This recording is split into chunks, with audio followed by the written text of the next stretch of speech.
పెసరపప్పు బడీలు ఇవి పెసరపప్పుతో చేస్తారు.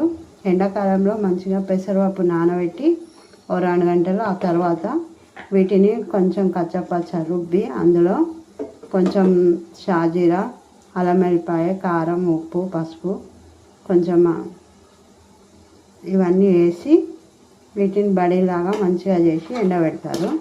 వాటిని మనకు కావాల్సినప్పుడు కూరగాయలు వేసి వండుకోవచ్చు. టమాటాలు, కొబ్బరికాయలు, వంకాయలు ఎందులో అయినా వేసి వండుకోవచ్చు, ఉల్లిగడ్డలు అయినా. ఇప్పుడు మనము టమాటాలు వేసుకుందాము. టమాటా మంచిగా కోసి వాటిని ఇట్లా మంచిగా మెత్తగా ఉడకబెట్టిన తర్వాత మనకు తగినంత కారం, ఉప్పు వేసుకొని ఆ తర్వాత మనం బడీలు వేసుకోవాలి.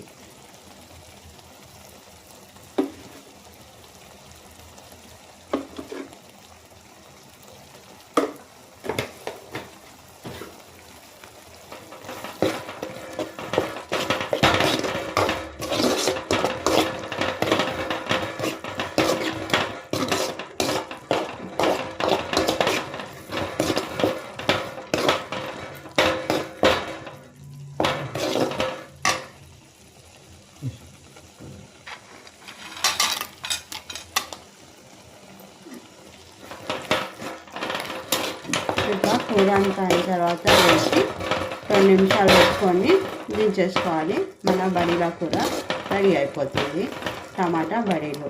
మీరు కూడా ఒకసారి ట్రై చేయండి.